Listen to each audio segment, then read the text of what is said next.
The emergency lights bathed the council chamber in a harsh, crimson glow. Ambassador Kalen Vorin of the Valor species ran a hand over his face, trying to keep from shaking. The data screens before him flickered endlessly with horrifying reports from the planet Ryler 4. 52 million dead, a junior aide whispered, almost afraid to speak aloud. The number climbed with each update. Kalen could hardly believe it. Entire cities had been flattened.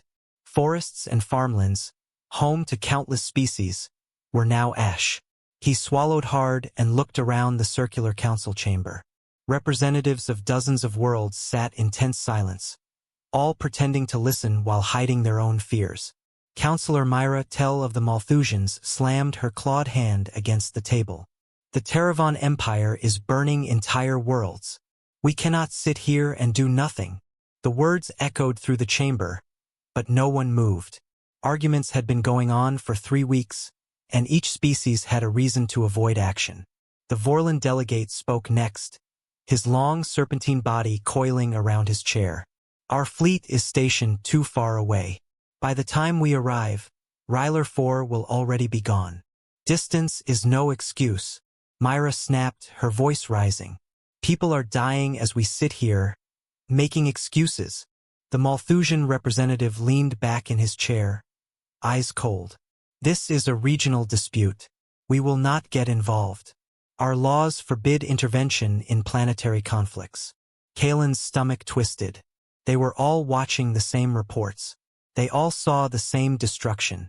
And yet no one acted. He glanced at the human delegates, who had only recently joined the galactic community. Humans were still considered minor players, 3 years since first contact, barely involved in council affairs. They asked questions, studied, observed. They didn't vote on major decisions. Perhaps the humans could help, Kalen said quietly, almost to himself. The chamber erupted in laughter. The humans? Counselor Myra laughed, a sharp, biting sound. They have barely a dozen ships. What could they possibly do? Kalen ignored her. He was thinking of Ambassador Serena Lark, the human representative. She had been present at every council meeting since their first contact. Quiet, calm, observant. She rarely spoke, but when she did, her words carried weight beyond her small delegation. Kalen remembered the way she had taken notes during debates, never raising her voice, never demanding attention. She seemed harmless, but Kalen had learned that calm could hide power. The Quillen, the species under attack, had sent another desperate message. A junior aide leaned toward Kalen and whispered, "They're begging for help. Their agriculture world Breen is gone. 15 million dead. They plead for assistance." Kalen felt a chill. He had seen the images. The once green farmlands of Breen were now blackened craters. Smoke rose into the sky. Rivers boiled. The Quillen were peaceful people, not fighters. They had joined the coalition, trusting that it would protect them. But the coalition was failing. A nervous murmur spread through the chamber. Someone finally asked the question Kalen had been avoiding. What about the humans? The room fell silent. All eyes turned toward the small human delegation. Humans were new, inexperienced, and unknown. Their fleet was tiny, their influence negligible. But Kalen couldn't ignore the possibility. Maybe the humans, with their careful study and surprising resilience, could do what the others would not. He looked at Serena Lark again. She sat quietly, reading a data pad, her posture perfect, her expression unreadable. Kalen wondered if she even heard the whispered conversations around her. When he finally spoke, his voice was low but firm. We could ask them to mediate, send a diplomatic team to negotiate with the Terravon. Perhaps they could try something. Myra Tell snorted. Negotiate? With the Terravon? They do not negotiate. They conquer. Kalen's patience broke. Then what else can we do? Everyone here has an excuse, a reason to do nothing. At least the humans might try something. The council debated for another hour, voices rising, chairs scraping, scales clattering. Finally, a tentative agreement was reached. Desperation, it seemed, was all they had left. Kalen was authorized to contact the human ambassador and request assistance. He found Serena Lark in her small office overlooking the docking bay. She looked up from her datapad, gesturing for him to sit. Her eyes were calm, but Kalen noticed a faint steel glint beneath her calm demeanor. "Ambassador Lark," Kalen began, choosing his words carefully. "The Council has discussed the situation in Ryler 4. We understand humanity values diplomacy. We formally request a human mediation team to negotiate an end to the Terravan invasion." Serena's face remained unreadable. After a pause, she asked, "How many civilians have died so far?" Kalen swallowed. "Approximately 52 million. And counting." Her eyes flickered, something colder than anger, something sharper. She stood and moved to the window, staring out at the stars. 52 million, she repeated quietly, almost to herself. Then she turned back to Kalen. "And how long has the Council been debating?" 3 weeks, Kalen admitted. She let the silence linger. 3 weeks. 52 million dead. No action. Her voice was calm but deadly serious. "In 3 weeks, while you debated, millions died. If humans act, we do not negotiate with murderers. We stop them first. Then we talk." Kalen felt the weight of her words. For humans, diplomacy was never first. Action was. Protection was. Immediate, uncompromising, lethal if necessary. Serena reached for her communication panel. "I need an immediate priority channel to Earth. This is Ambassador Lark. We formally invoke Article 12 of the Defense Charter. Genocide in progress. Ryler 4. Terravan aggressors. Civilian death toll, 52 million and climbing. Local authority requests intervention." A pause. Then a calm, authoritative voice responded, confirming the action. Fleet Admiral Kale Okafor would take command. Deployment would begin within 72 hours. Kalen exhaled. Relief, tempered by awe, washed over him. The humans, small, new, underestimated, were already rewriting the rules of the galaxy. As Kalen left her office, he realized the Council had underestimated humanity.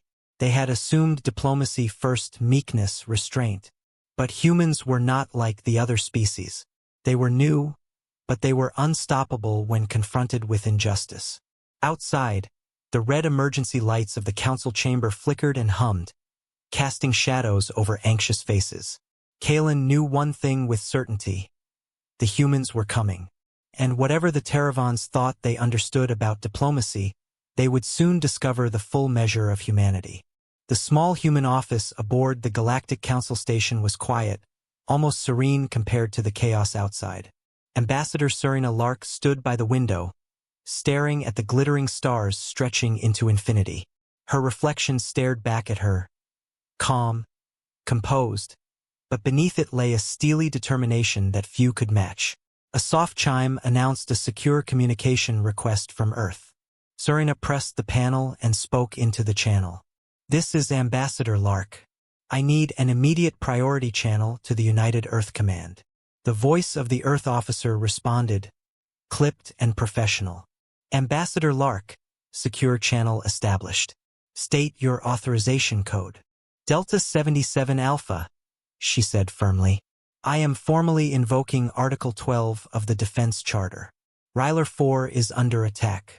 Terravan forces are committing genocide. Civilian death toll exceeds 52 million. Local authorities have requested intervention. Deployment authorization required immediately." A pause. The officer's voice, calm but unmistakably serious, came through. "Article 12 confirmed. How soon do you require assets in position?" Serena did not hesitate. "Yesterday. If that is impossible, then as soon as physically possible." The channel clicked off, leaving silence in the small room. Serena allowed herself a breath. The humans had just committed to an intervention that would shock the galaxy. Outside the window, the stars were still distant, cold, and beautiful. But Ryler 4 was burning, and millions were dying. The humans did not speak of hesitation.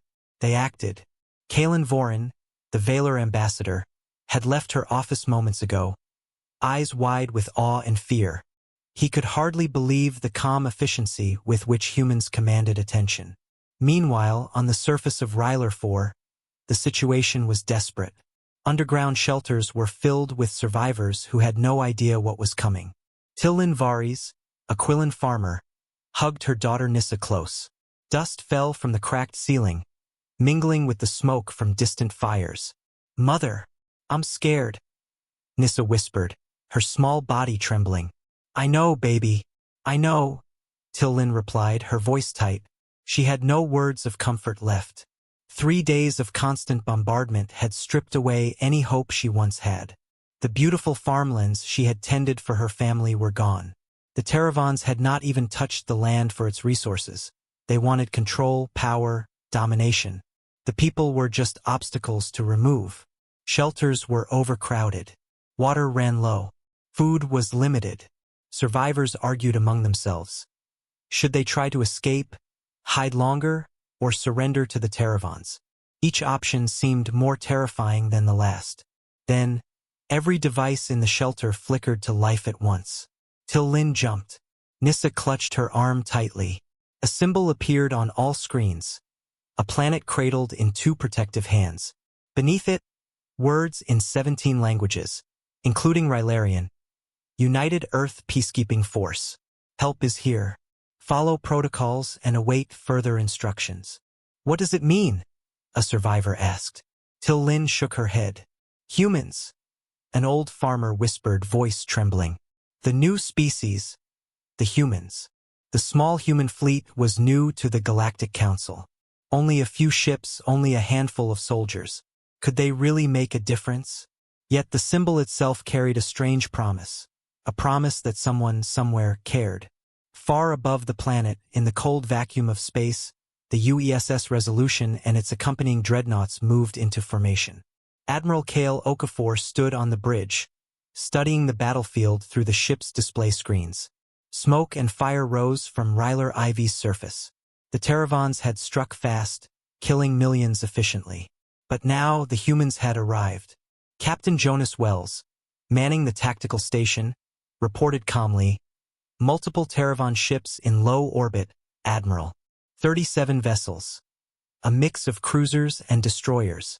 They are hailing us, demanding identification and intent." Okafor's eyes did not leave the screen. "Ignore them," he said simply. "Navigation, proceed to Delta Formation 7. Protect civilian zones. We act only where necessary." 36 other dreadnoughts moved in perfect synchronization behind the flagship. Each over 3 kilometers long, angular, dark. Their presence was overwhelming, almost unnatural. They did not rush, did not panic. They moved with patient inevitability, like glaciers carving through mountains. The Terravan fleet did not yet understand. Humans were supposed to be peacekeepers, small, new, harmless. But the sight of these massive ships, coordinated and precise, made even hardened Terravan officers hesitate. On the surface, the survivors heard distant vibrations in the air. A new sound, a low hum of energy, different from the explosions that had plagued them for days. Tillin and the others ran to the screens, following instructions from the human symbol. Messages streamed in, giving directions, implement emergency shelter protocols, avoid Terravan military zones, wait for evacuation. Hope began to stir where despair had reigned. Tillin hugged Nissa tighter. Maybe help was finally here. Maybe the humans could do what the coalition had failed to do for weeks. Back aboard the UESS Resolution, Okafor continued his analysis. Civilian areas are secured. Terravan forces will be neutralized if they attempt further aggression. Ground teams are ready for rapid deployment. Serena Lark's voice came over the comms. Calm. Controlled. "Admiral, remember, our mission is protection first. Civilian casualties must remain 0. Terravan forces will not negotiate until they are stopped. Move efficiently, strike decisively, and coordinate with shelters below. Humanity does not wait while innocents die." "Yes, Ambassador," Okafor replied. He understood the unspoken truth. These humans had come not to negotiate politely, They had come to stop the killing, no matter what it took. The fleet moved forward, and for the first time in 3 weeks, survivors on Ryler 4 dared to believe. The humans were here, and they were not just diplomats. They were a force that even the galaxy's largest powers would soon learn to respect and fear. Tillin whispered to Nissa, eyes on the distant stars. "Look, child. Someone is coming for us." Nissa clutched her mother's hand and smiled faintly. For the first time since the bombardment began, hope felt real. The cold void of space stretched endlessly above Ryler 4. The planet below was scarred with craters and smoke, the aftermath of days of Terravan bombardment. Every city, every farm, every forest that had once thrived was now ash and ruin. Survivors huddled in underground shelters, praying for some kind of miracle. Then the miracle came, not quietly, not subtly, but with a presence that commanded attention. Through the darkness of orbit, massive shadows appeared. The UESS Resolution, flagship of the United Earth Peacekeeping Force, moved like a predator among the stars. Behind it, 36 other human dreadnoughts followed in precise formation. Each ship was over 3 kilometers long, angular, and dark. They moved slowly, deliberately, like glaciers grinding down mountains, each one a monument to human engineering and resolve. On board the Resolution, Admiral Kale Okafor stood at the central command console, eyes scanning the tactical display. Captain Jonas Wells reported, multiple Terravan vessels in orbit, 37 cruisers and destroyers. They are hailing us, demanding identification and intent. Okafor did not flinch. Ignore them. Civilian zones are our priority. Prepare for orbital insertion. Ground teams will deploy on my mark. The Terravans, confident in their overwhelming numbers, did not yet understand the magnitude of what they faced. Humans were supposed to be a minor, peaceful species, small, weak, and untested. But as the massive dreadnoughts glided into view, Terravan officers felt a ripple of fear. On Ryler 4, survivors like Tillin Varis and her daughter Nissa sensed a shift in the air. The vibrations above were unlike anything they had heard before, deep, powerful, and unmistakably alive. Screens in the shelters flickered to life again. The protective symbol, the planet cradled in hands, appeared with new instructions. Prepare for evacuation. Stay in shelters until human forces secure landing zones. Trust the peacekeeping force. Tillin clutched Nissa tighter. Could these humans, so small, so new, truly help? Hope began to bloom, fragile but real.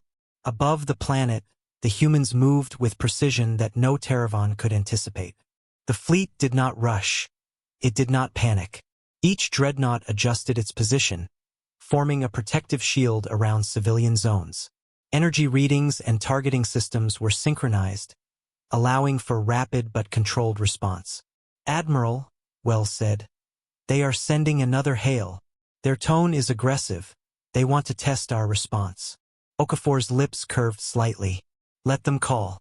They will learn soon enough. Prepare point defense systems, but hold fire until civilians are out of danger." On the surface, survivors watched distant flashes in the sky, the reflection of massive ships moving into position. Fear mixed with awe. The humans were not just arriving. They were asserting control over the battlefield without firing a shot.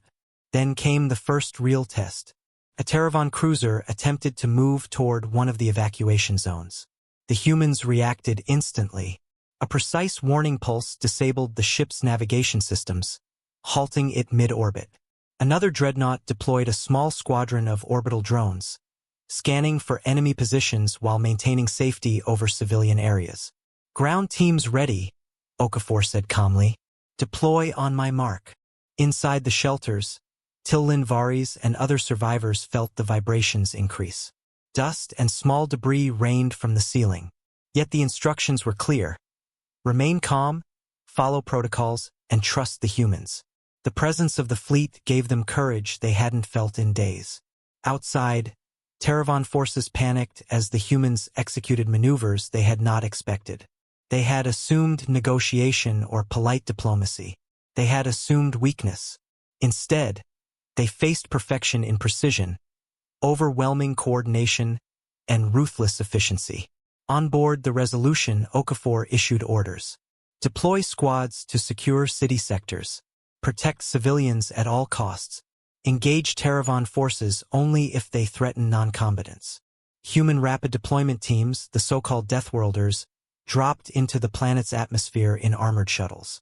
Each squad was trained for survival on hostile worlds, equipped with weapons capable of neutralizing enemy forces quickly and efficiently. Their mission was simple: protect the innocent, eliminate threats, and restore order. The first clashes began in the outskirts of Breen City. Terravan soldiers, confident in their superior numbers, were quickly overpowered. The Deathworlders moved like shadows, appearing where needed, disappearing just as fast, and leaving destruction only for the aggressors. Civilians watched from shelters as humans fought with an efficiency that seemed almost supernatural. Tillin's heart pounded as she saw flashes of light from the surface above. "They're fighting for us," she whispered, holding Nissa close. "They came for us." The Terravan forces, for the first time in their campaign, felt genuine fear. Their warships above were unable to provide accurate support, and their ground units were collapsing under relentless human tactics. They had expected diplomats, not Deathworlders.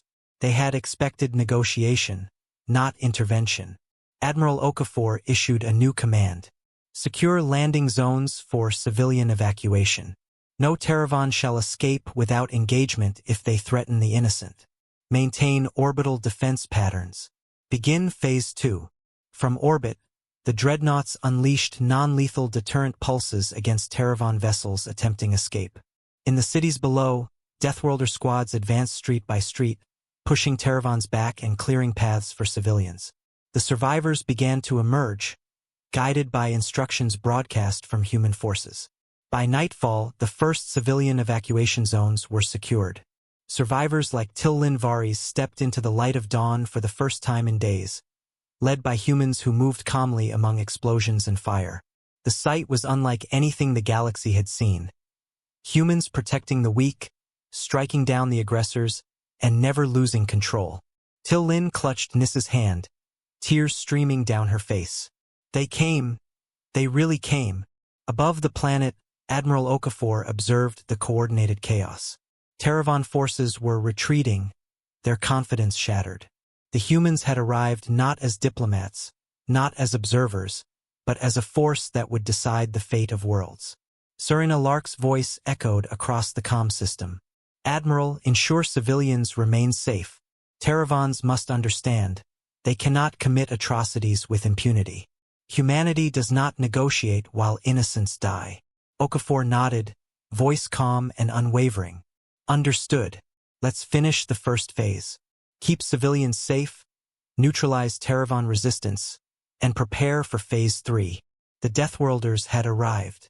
The galaxy would never see diplomacy the same way again.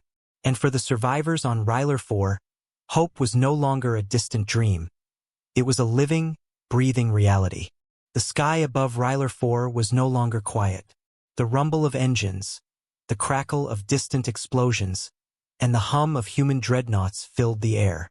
Survivors peeked through cracks in their shelters, eyes wide with awe and disbelief.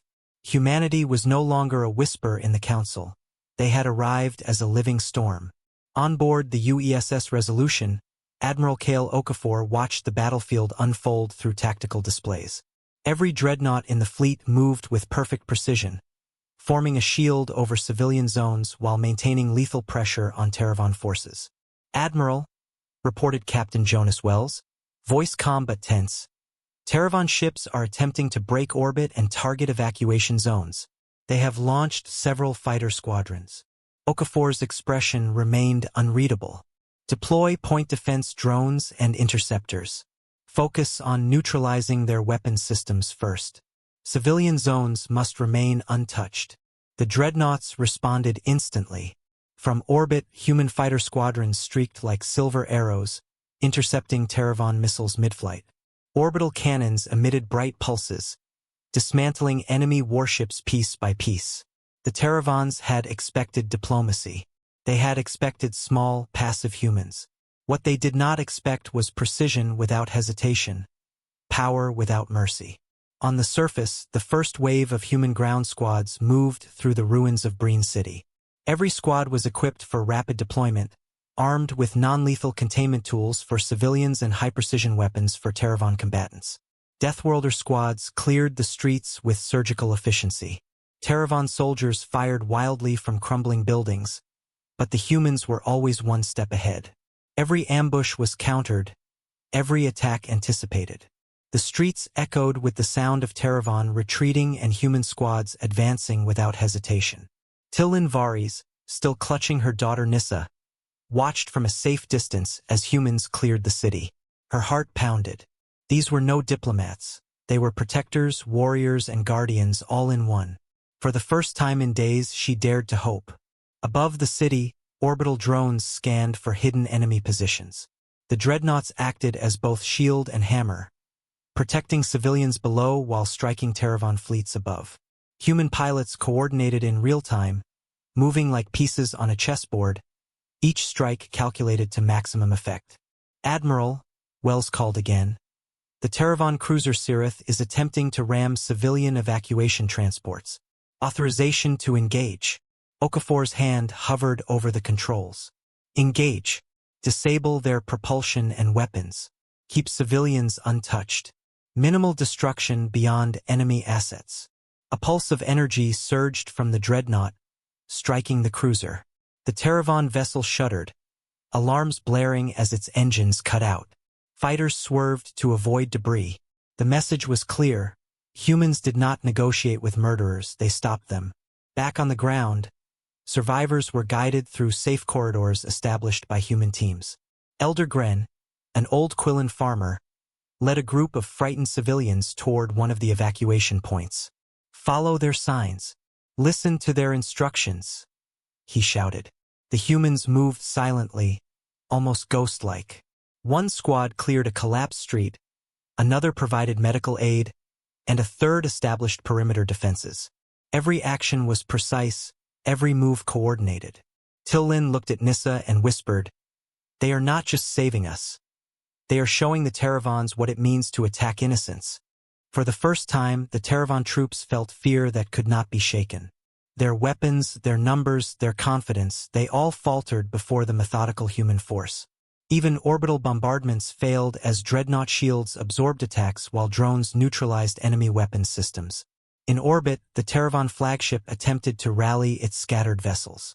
Its commander, a massive, scaled being named Vorik Clath, barked orders into the comms. "Concentrate fire. Target the humans. Show them our strength." But strength alone could not overcome strategy, coordination, and adaptability. The human dreadnoughts adjusted formation seamlessly, creating crossfire traps that destroyed attacking ships before they could close in. Orbital strikes were calculated, surgical, leaving civilian areas untouched. "Captain Wells," Okafor said, "they are trying to regroup. Prepare orbital suppression for their reinforcements.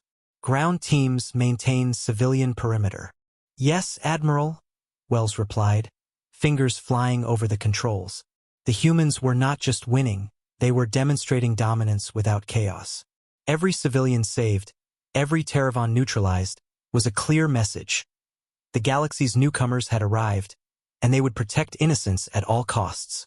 In the shelters, Tillin Varys and others listened to the hum of ships and distant explosions. Dust and debris fell from the ceiling, but the tension was different now. There was hope. They had seen the humans act. Not with hesitation, not with fear. They had seen humans take action when all others had failed. For the survivors, hope was no longer abstract. It was alive, moving in orbit, landing in the streets, protecting, defending, and fighting. Humanity was here, and with them came the promise that the innocents would survive. As night fell over the battered planet, human dreadnoughts maintained orbital patrols while ground squads continued clearing Terravan pockets. Each attack was decisive, each maneuver calculated to maximum effect. The Terravans realized they were outmatched, not because of numbers, not because of weapons, but because humans had something the galaxy had underestimated: relentless resolve, precision, and an unshakable commitment to protect life. Admiral Okafor looked out over the planet through the ship's observation window. The city below was not yet safe, but survivors were moving, evacuation corridors were open, and the Terravan threat was faltering. "Phase 1 complete," he said quietly. "Now we prepare for the next. Civilian zones remain our priority. Terravan forces will learn that humanity does not wait. Humanity X." Tillin Varis held Nissa tight, watching lights in the distance. The humans were here. They were the storm that had come to protect the weak. And the Terravans would never forget the show of force that had arrived from a species they had dismissed as small, young, and harmless. Hope, for the first time in weeks, felt real. The nights on Ryler 4 were quiet in a way that was almost deceptive. The constant bombardment had ceased in the central cities, but Terravan forces still lurked in remote pockets, hidden in crumbling villages, ruined industrial complexes, and abandoned forests. They were desperate, unpredictable, and dangerous. On board the UESS Resolution, Admiral Kale Okafor studied the maps and tactical feeds. "We've secured major urban centers, but there are scattered Terravan units still operating. Ground teams will need to sweep these areas and secure civilians," he said calmly. Captain Jonas Wells nodded. "Our Deathworlder squads are ready, Admiral. They'll move as guerrillas. Fast, silent, and lethal where necessary. Civilians remain priority." Okafor allowed a brief nod. "Exactly. These Terravan remnants will not surrender easily. We act as protectors first, hunters second." On the ground, human squads moved like shadows through the dense forests near Valor Ridge, Terravan forces unaware of their presence. The Deathworlders were masters of guerrilla tactics, small units, equipped with advanced stealth suits, precision weapons, and real-time communications. Squad leader Major Eric Dane signaled to his team, "Split into 2 groups. Secure the village and establish safe zones. Civilians stay protected. Terravans, neutralize only if they attack or threaten innocents." The first squad moved silently along the treeline, scanning for signs of movement. Terravan soldiers had set up crude barricades, expecting easy ambushes. They had no idea that humans had learned to anticipate every tactic, every trap. A small firefight erupted near a collapsed warehouse. Terravans fired blindly, desperate and frightened. The Deathworlders countered with precision, disabling weapons, immobilizing vehicles, and taking no unnecessary risks. Within minutes, the village was under human control. Civilians emerged from hiding, eyes wide in disbelief at their rescuers. Meanwhile, in the orbital command network, the dreadnoughts maintained watch over these guerrilla operations. Small Terravan squads attempting escape were detected and contained with minimal orbital strikes. Admiral Okafor's voice came over comms to all ground units. "Civilians are your shield. Terravans will try to scatter. Track them, contain them, neutralize only when necessary. We fight with precision, not recklessness."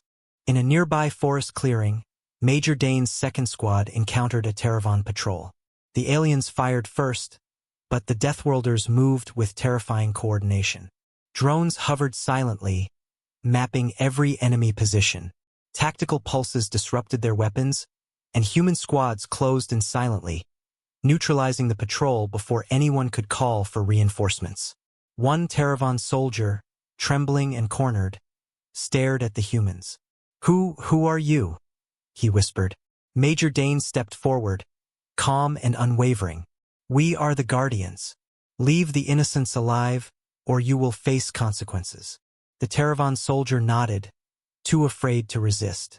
Back in the city, survivors like Tillin Varis were guided to temporary shelters. The human squads had set up corridors and checkpoints, ensuring safe passage.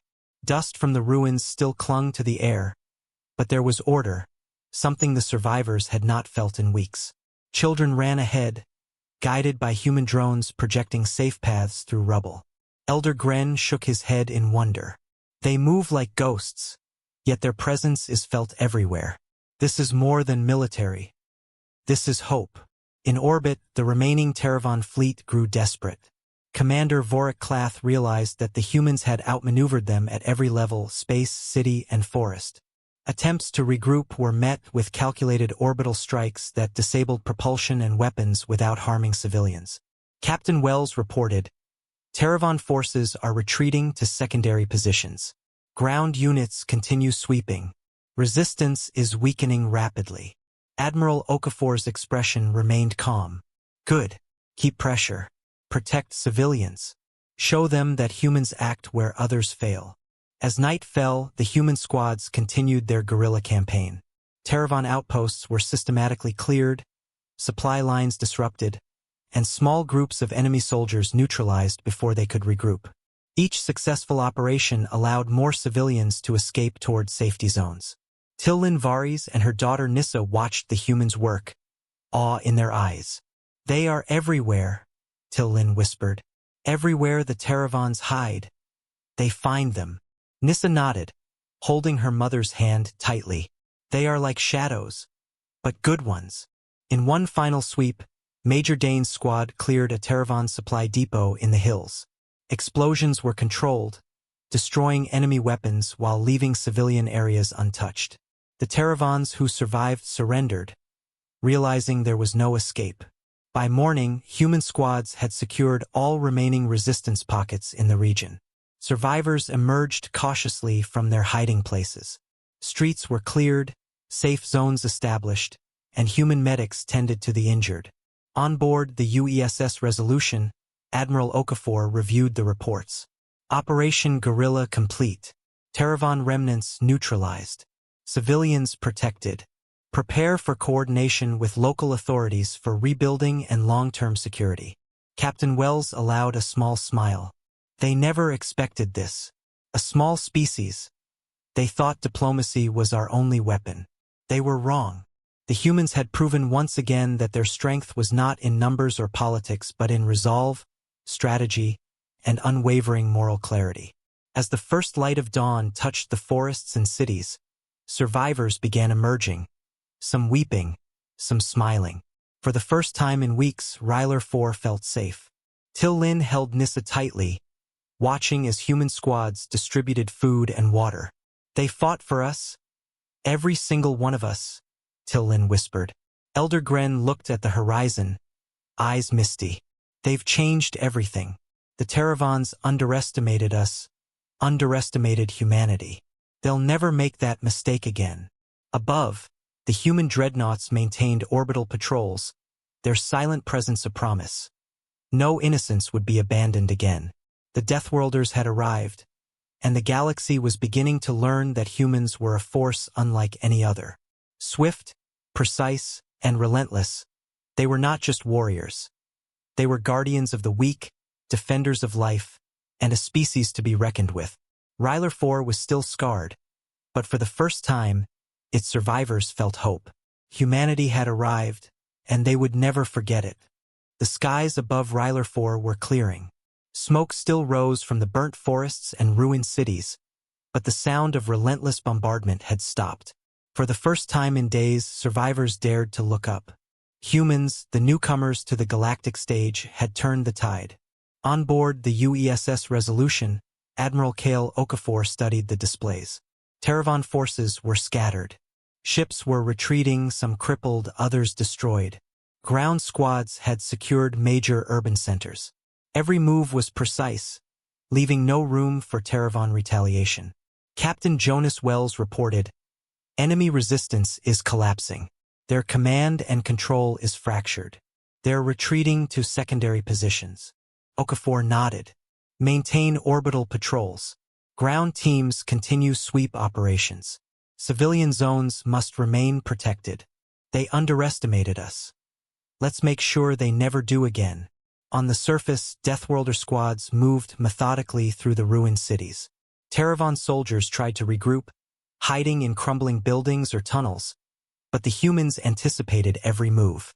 Squads moved like shadows, striking silently, neutralizing threats with precision. Civilians were evacuated from danger zones with minimal chaos. Each human soldier seemed to carry not just weapons, but a sense of inevitable justice.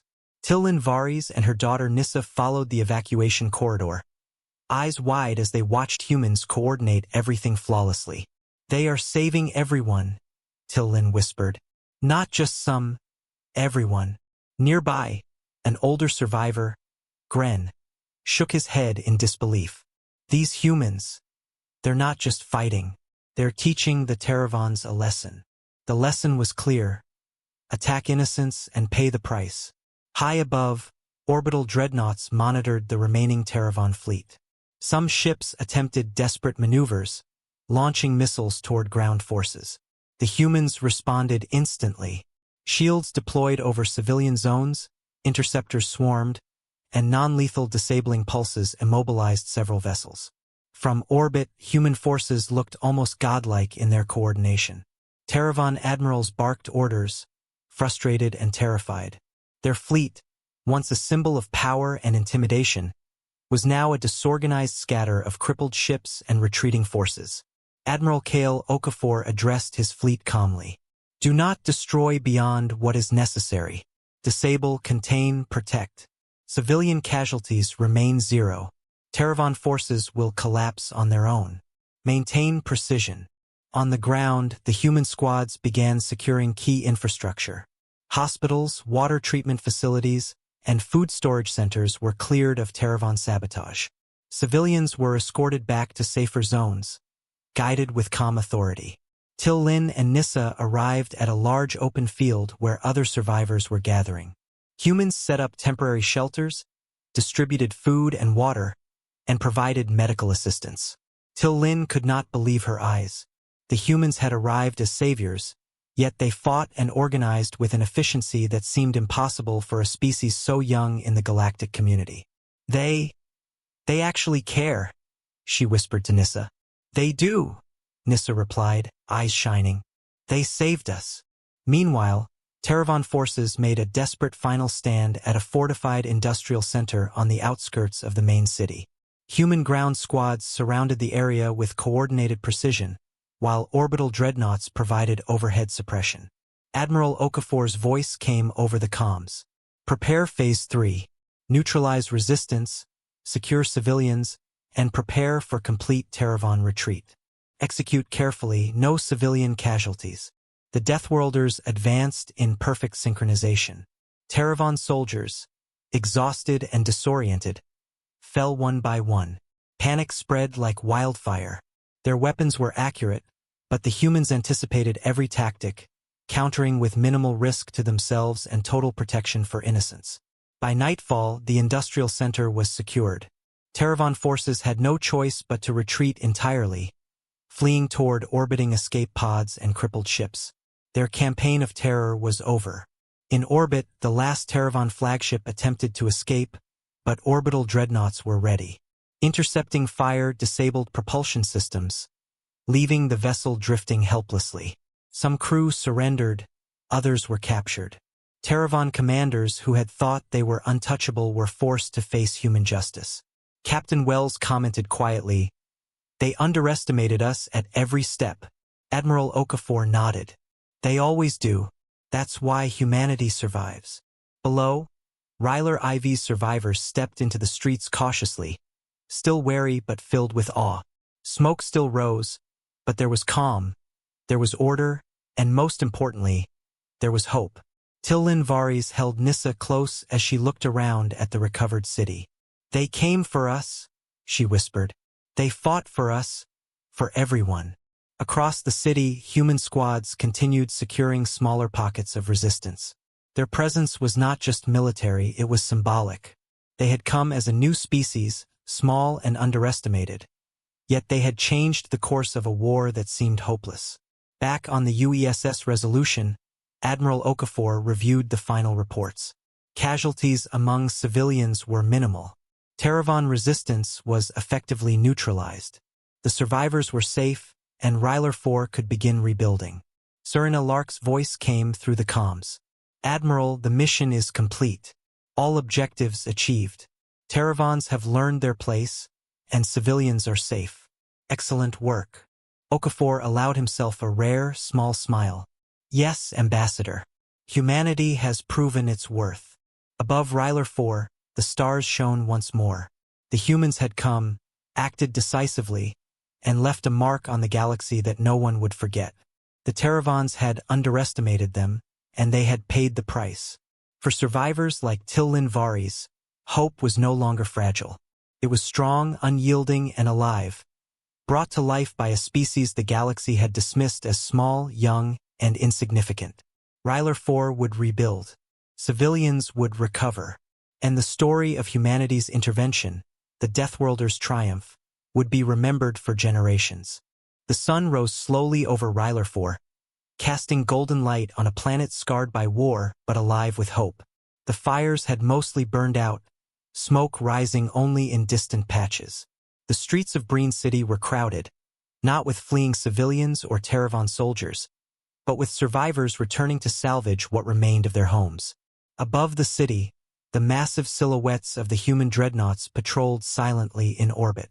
Their presence was a quiet reminder to the galaxy that humans had arrived, and they were not to be underestimated.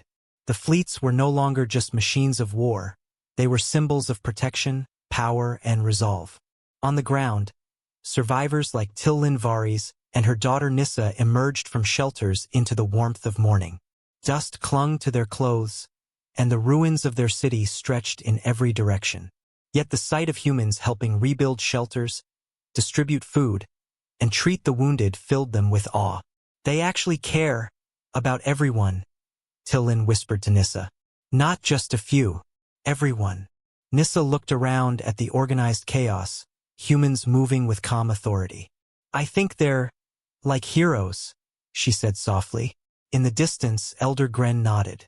Heroes, yes, but more than that. They are the ones who changed the rules of this galaxy. High above, aboard the UESS Resolution, Admiral Kale Okafor observed the planet below. His crew worked efficiently, coordinating repairs, monitoring survivors, and preparing to depart once the last Terravan resistance was neutralized. Surin Alark appeared on the main view screen, calm as always. Admiral Ryler 4 is stable. Civilians are secure. Terravan forces are retreating from the system. Your teams have done more than any council could have imagined. Okafor allowed himself a rare nod.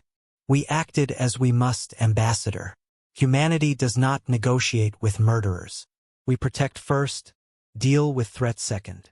Surina's voice held a faint smile, though her eyes remained sharp.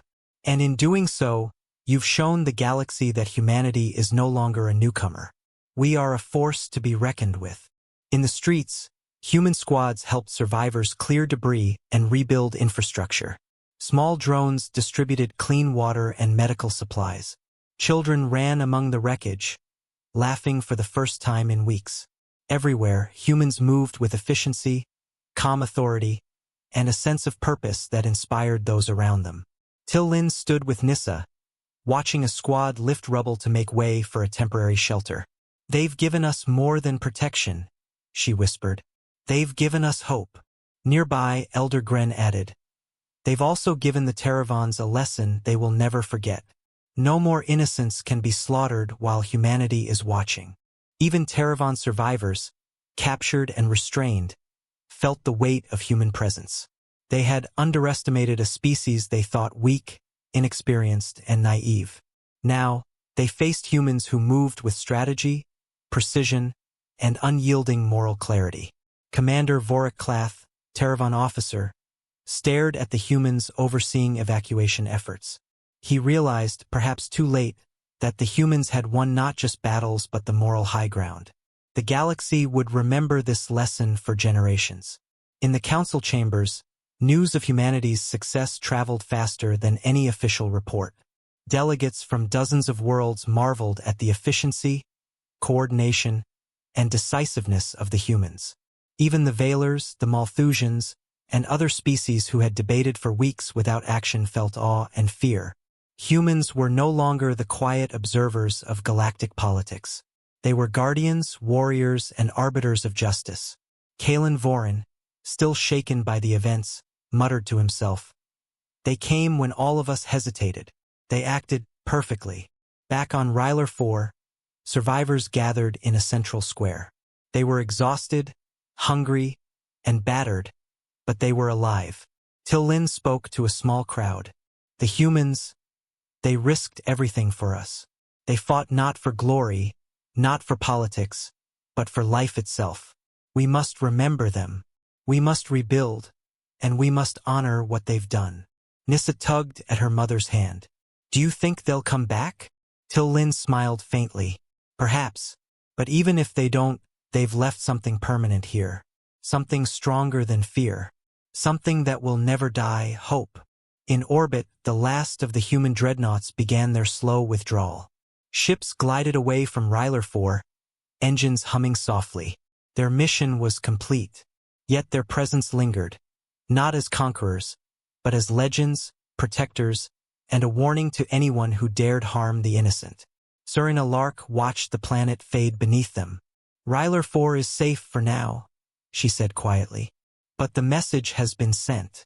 Humanity has arrived. The galaxy must take notice. Admiral Okafor stood beside her, silent. For him, the mission was more than victory. It was proof of what humanity could achieve when it chose to act decisively, without hesitation, and with purpose. As the suns rose higher over Ryler 4, survivors began rebuilding. Children laughed, markets slowly reopened, and humans continued their organized efforts to restore life. The Terravans were gone, scattered, and defeated, not just in body but in spirit. Lin held Nissa's hand one last time, looking up at the stars. We owe them everything, she said softly. Nissa looked at the distant horizon, where human ships glimmered as they prepared to leave orbit. We will never forget them, she replied. And they would not. The Deathworlders, the humans who had arrived as quiet observers, had left an indelible mark on the galaxy. Their legacy was more than military might. It was hope, protection, and the unwavering principle that no species would be abandoned to slaughter while humanity could act. The galaxy had underestimated them. But from this day forward, no one would ever doubt humanity again. The story of Ryler 4 would be told for generations. A tale of courage, precision, and the unstoppable force that humans had become.